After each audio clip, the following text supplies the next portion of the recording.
తెలంగాణ రాష్ట్రంలో కాంగ్రెస్ పార్టీ 2.5 సంవత్సరాలు అయితే అధికారంలోకి వచ్చి సో రేవంత్ రెడ్డి ముఖ్యమంత్రి అయినప్పటి నుంచి నేటి వరకు కూడా మా పాలన బాగుంది, మేము ప్రజలు సంతోషంగా ఉన్నారు, మా పాలనలో ప్రజలంతా అసలు ఇంత మంచి పరిపాలన లోకంలో చూడలేదంటున్నారు. సో ఈ రకమైన వ్యవహార శైలి కాంగ్రెస్ పార్టీ కనబరుస్తూ వచ్చింది. అయితే ఇప్పుడు ఏం జరుగుతుందా ఈ రాష్ట్రం అంటే, తెలంగాణ పబ్లిక్ స్కూల్ పేరుతోని రేవంత్ రెడ్డి ఒక కార్యక్రమం తీసుకో. సో అక్కడ తెలంగాణ రాష్ట్రంలో ఏదైతే 50 సంవత్సరాల పైచిలకు వయసు పడిన స్కూల్ ఉంటాయో వాటిని రీమోడల్ చేస్తున్నారు. దాని పేరు మార్చి తెలంగాణ పబ్లిక్ స్కూల్ అని. అయితే రంగారెడ్డి జిల్లా ఆరుట్ల అనుకుంటా, ఆరుట్లనే కావచ్చు, ఇబ్రహీంపట్నం పక్కనే ఉంటుంది. సో అడిగి పోయి రేవంత్ రెడ్డి నిన్న తెలంగాణ పబ్లిక్ స్కూల్ అని ఓపెన్ చేస్తున్నాను, మొదటి అంటే ఎంటైర్ తెలంగాణలో ఫస్ట్ అని చెప్పి. అయితే నియోజకవర్గానికి ఒక స్కూల్ పెడతారట. ఈ బ్రహ్మాండంగా ఉన్న దేశంలో ఇలాంటి స్కూల్ ఒకటి తేలేదు. సో దేశానికే రోల్ మోడల్ అంటున్నాడు, రేవంత్ రెడ్డి. ఆయన ఇచ్చిన స్కూల్ కావచ్చు, ఆయన పరిపాలన కావచ్చు. సో టైటిల్ చూడొచ్చు, రేవంత్ పాలన దేశానికే రోల్ మోడల్ అని పెట్టిన. దానికి తోడు తెలంగాణ పబ్లిక్ స్కూల్ ఆరుట్ల ఏదైతే రేవంత్ రెడ్డి నిన్న ఓపెనింగ్ అని చెప్పుకుండో, సో ఆ ఓపెనింగ్ సంబంధించిన ఫోటోనే పెట్టు. ఇప్పుడు రేవంత్ రెడ్డి వెలుగు పత్రిక ఏదైతే ఉందో ఆ వెలుగు పత్రికలో ఇలా బ్యానర్ ఐటమ్ రాశారు. ఇక ఇది రేవంత్ అని రాసిన విధానం.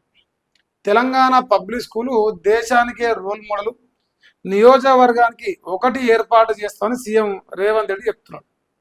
ఇక 27 లక్షల మంది స్టూడెంట్లకు అంకితం చేస్తానంట. కులాల మధ్య గోడలు కూల్చేలా ఇంటిగ్రేటెడ్ రెసిడెన్షియల్ స్కూల్స్ అట.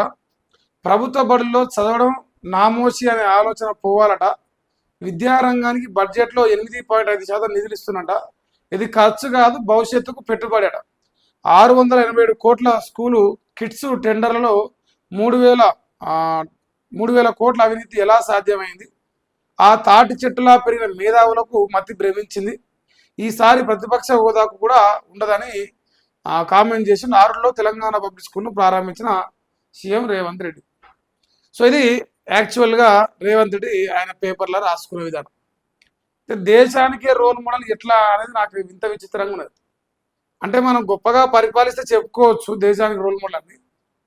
దానికి తోడు ఈ ఇంటిగ్రేటెడ్ రెసిడెన్షియల్ స్కూల్స్ కావచ్చు, ఈ తెలంగాణ పబ్లిక్ స్కూల్స్ కావచ్చు, 2 సంవత్సరాలకి వెళ్ళి నడుస్తుంది చరిత్ర. రేవంత్ రెడ్డి ముఖ్యమంత్రి అయిన మొదటి నాటి నుంచి ఈ రోజు వరకు కూడా ఈ ఇంటిగ్రేటెడ్ స్కూల్ అనేది పెద్ద ఎత్తున ప్రచారం చేస్తూ వచ్చారు. అది కూడా నియోజకవర్గానికి ఒకటి పెడతామని చెప్పారు. నియోజకవర్గానికి ఒకటి పెడతాము, దానికి తోడు దాంట్లో 200 కోట్లు పెట్టుబడి పెడతాము ఒక స్కూల్కి అని చెప్పారు. మరి 119లో ఎన్ని శంకుస్థాపన చేసేవారు ఒకరు కూడా కట్టలే. ఇది ఒకటి కట్టిరు 100 కట్టినట్టు ప్రచారం చేస్తుండ్రు. మళ్ళా ఇది కూడా నియోజకవర్గానికి ఒకటి అంటుండ్రు. ఇక ప్రజలు నమ్మితే ప్రజలే ఆగమవుతారు. కానీ సో ఏది ఏమైనా రేవంత్ రెడ్డి పరిపాలన, సో ఇక చిన్న ముచ్చట చెప్తా. ఇది మన రెగ్యులర్గా చూపిస్తూ వస్తున్న, అంటే లామినేషన్ చేసి దాచిపెట్టుకోరి మేము ఇంటింటికి ఒక్కొక్క పథకం ఇస్తూ వస్తాం, మీరు తీసుకుంటూ ఉండండి అని గతంలో చెప్పారు కాబట్టి మరి తీసుకొచ్చిన. సో ఇది దేశంలో దీన్ని ఎగ్గొట్టడంలో రోల్ మోడల్గా ఉన్నాం. దేశ చరిత్రలో కాంగ్రెస్ పార్టీ దుర్మార్గమైన పరిపాలన, ప్రజలకు 6 హామీలు ఇచ్చి మోసం చేయడంలో మనం రోల్ మోడల్గా ఉన్నాం. కానీ మంచి పనులు చేయడంలో రోల్ మోడల్ చేయడం లేదు. మా దేశం అయితే దొంగ పనులు, లంగ పనులు, ప్రజలను మోసం చేసే పనులు చేయడంలో మనం రోల్ మోడల్.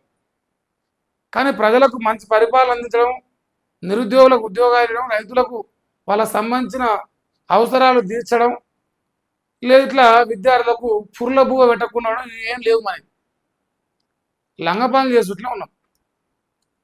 ఇక ఇగో నిన్నట రేవంత్ అన్న పూరీలు చేసినట్టున్నాయి. పూరీలు చేసిరంట మహిళలతో కలిసి. ఇక అది బొమ్మ వేసారు. ఇక 687 కోట్ల టెండర్ల 3,000 కోట్ల అవినీతి ఎట్లా జరిగిందని హరీష్ రావును ఉద్దేశించి అంటుండే. ఇక 6 ఫీట్లు 7 ఫీట్లు అంటే గదే ఆయన్నే అంటుండు. సరే వాళ్ళు ఏమంటారు, సవాలని వీళ్ళంటారు, సవాలని వాళ్ళంటారు. ఎవడు ముందరకు వస్తలేడు. ఈ రాష్ట్రంలో విద్యా వ్యవస్థ మీద, లేదు వైద్య శాఖ మీద ఏడనైనా సరే చర్చ పెడదాం. విద్యాశాఖ కావచ్చు, వైద్య శాఖ కావచ్చు, ఎవరైనా సరే చర్చకు సిద్ధమైతే రావచ్చు కాంగ్రెస్ పార్టీలు. తెలంగాణ ప్రజలే పెడతారు చర్చ. బీఆర్ఎస్ వాడు బీజేపీ కూడా అవసరం లేదు. దుర్మార్గం ఏంటంటే ప్రజల్ని వేధించుకుంటా సబ్బండ వర్గాలను గోసబెట్టుకుంటా ఆ గవర్నమెంట్ స్కూల్లో చదువుకునే పోరాలకు కడుపు నిండా తిండి పెట్టలేని దౌర్భాగ్యమైన ప్రభుత్వం అంటుంది. దేశానికి రోల్ మోడల్ అంటుంది. అంటే పేద బిడ్డలను వాళ్ళను పుర్లభూ పెట్టి చంపడంలో రోల్ మోడలా? ఇలాంటి నిరుపేద బిడ్డలకు సరి అయిన మౌలిక సదుపాయాలు గవర్నమెంట్ స్కూల్లో ఏర్పాటు చేయకపోవడం రోల్ మోడలా? ఇంకోటి, నీ ప్రభుత్వం వచ్చినాక ఎన్ని ప్రభుత్వ స్కూళ్ళు బంద్ అయినా నువ్వే చెప్పినావు. మరి దాంట్లో రోల్ మోడలా? ఈ రోల్ మోడల్ గురించి మాట్లాడితే వెక్కిరిస్తూ ఉన్నారు జనాలు. చీ అంటారు, కాకరి చుమ్ముతారు. విద్యాశాఖ మంత్రి రాష్ట్రంలో 2.5 సంవత్సరాలు లేడు. విద్యాశాఖ మంత్రి, హోంశాఖ మంత్రి లేక ఈ రెండు గంగలు కలిసినాయి. ఇప్పుడు లాండ్ ఆర్డర్ కంట్రోల్లో లేదు. ఈ విద్యాశాఖలో అసలు ఉద్యోగాలు లేవు, వాళ్ళకి చదువులు లేవు, వాళ్ళకి ఎగ్జామ్లు లేవు, వాళ్ళ చక్కగా చూసుకునేటోళ్ళు లేడు. ఆఖరికి ఆ విద్యా కమిషన్ చైర్మన్ వాడు ఉంటే ఆడు రాజీనామా చేసిపోయా. మన పరిపాలన అంత చక్కగా ఎలగబెడతాను. మరి దేశానికి రోల్ మోడల్ అంటున్న పరిపాలనలో నువ్వు నియమించిన విద్యాశాఖ అంటారు విద్యా కమిషన్ చైర్మన్ మా వాడు ఎందుకు రాజీనామా చేసి నాగనూరి మురళి ఆయన నన్ను అడగాలి చెప్తాడు నిజమేందని. సో ఇది రేవంత్ రెడ్డి యొక్క వ్యవహార శైలి. ఇక ఆయన అంటాడు ప్రభుత్వ బళ్ళలో చదువుకున్నాడు నామూసి పడొద్దు అంటాడు. అంటే నామూసి పడుతురు అనే విషయం తెలుసు కదా. ప్రజలు నామూసి పడుతురు ప్రభుత్వ పాఠశాలకు పిల్లలు పంపడానికంటే ఎవడన్నా గవర్నమెంట్ స్కూల్కి వాని పిల్లగాని పంపుతుంటే వాడు పేదోడని సమాజం అంటున్నది. ఎందుకు ప్రైవేట్ స్కూల్లో 20,000 30,000 కట్టకపోతే వాడు పిల్లల్ని సాధలేక గవర్నమెంట్ స్కూల్ పంపుతాడనే ఒక చర్చ ప్రజల లోపల గ్రామీణ స్థాయిలో వస్తూ ఉన్నది. సో అందువల్ల ఆ రకమైన ఆలోచన లేదంటే తక్కువ అనే భావన ప్రజలకు వస్తున్నది. ఇక మరి ప్రైవేట్ స్కూల్ దళారులకు దండిగా దోషి పెడతారు. ఇగో ఆరోగ్యం విషయంలో లక్షలు అవుతాయి, లేదు చదువు విషయంలో లక్షలు అవుతా ఉన్నాయి. ఈ విద్యా వైద్యం రెండు ఉచితంగా ఇస్తే ఈ ప్రభుత్వాలను అడగవు. ఎందుకంటే ఆ రెండు ఉచితంగా ఇస్తే ప్రజలకు ఇంకేదో అవసరం లేదు. దాదాపుగా ఆ రెండింటి మీద డ్రామాలు ఆడుకుంటా ప్రజల్ని మోసం చేసుకుంటూ వస్తాను. మరి నామూసి పడొద్దంటే ఇప్పుడు కాంగ్రెస్లో నాకు తెలిసిన లెక్కనే చెప్తాను, ఎక్కువ చెప్పను. 65 66 అనుకోరు, 66 + 10 76 మెంబర్సు ఎమ్మెల్యేలు ఉన్నారు. దానికి తోడు 8 మంది ఎంపీలు ఉన్నారు. ఇక ఎమ్మెల్సీలు మా చింతపండు ఒక్కడైతే నేను చెప్తా. మిగతా వాళ్ళు బలమూరి వెంకట కావచ్చు, అద్దంకి దయాగర్ కావచ్చు, వీళ్ళందరూ నేను లెక్క చెప్పను. అది రౌండ్ ఫిగర్ నాకు తెలియదు. మా మలేష గారు ఎంతమంది వస్తురా ఇప్పుడు 9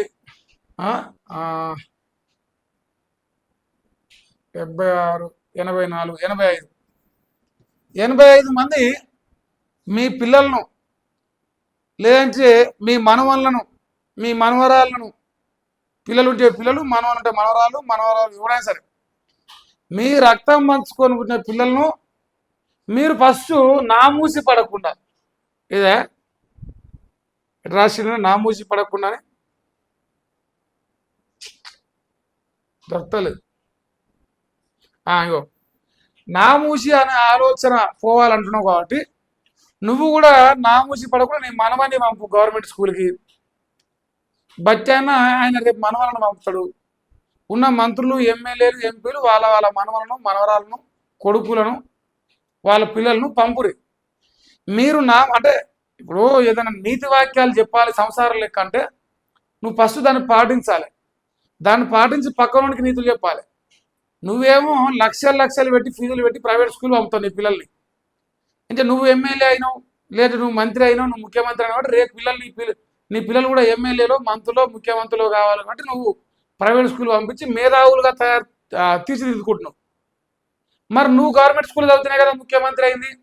నీ మనవాళ్ళు కూడా గవర్నమెంట్ స్కూల్ చదివితే వాళ్ళు కూడా ముఖ్యమంత్రులు అవుతారేమో.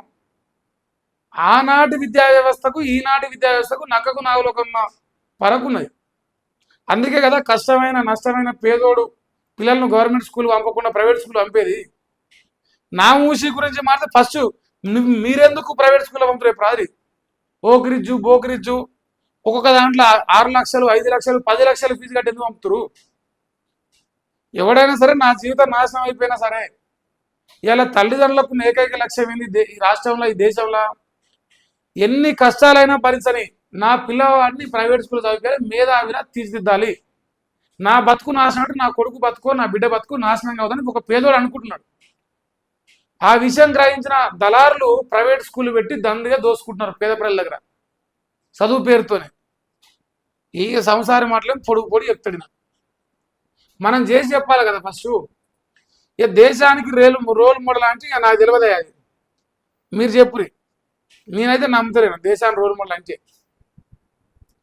రేవంత్ రెడ్డి పరిపాలన దేశానికి ప్రపంచానికి ఏ విషయంలో రోల్ మోడల్ అంటే మోసం చేయడంలా, బాధ పెట్టడంలా, ప్రజల్ని గోస పెట్టడంలా రోల్ మోడల్.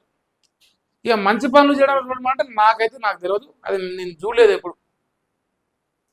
నేనైతే నమ్మను రోల్ మోడల్ అంటే కూడా. ఇంకా చూడు, రాష్ట్ర భవిష్యత్తు తరగతి గదుల్లోనే విద్యారంగానికి ఎనలేని ప్రాధాన్యం ఇస్తున్నామట. ఎనలేనిది, అందుకే ఉన్న పనులు మూతపడుతున్నాయి మీ ప్రాధాన్యం తట్టుకోలేక. బడ్జెట్లో 8.5% కేటాయిస్తున్నాం. ప్రభుత్వ పాఠశాలలపై నేటికి తల్లిదండ్రులు సందేహాలున్నాయి. వాటిని తొలగించేందుకే తెలంగాణ పబ్లిక్ స్కూల్స్ నాణ్యమైన విద్యతోనే అసమానతలు దూరం అవుతాయి.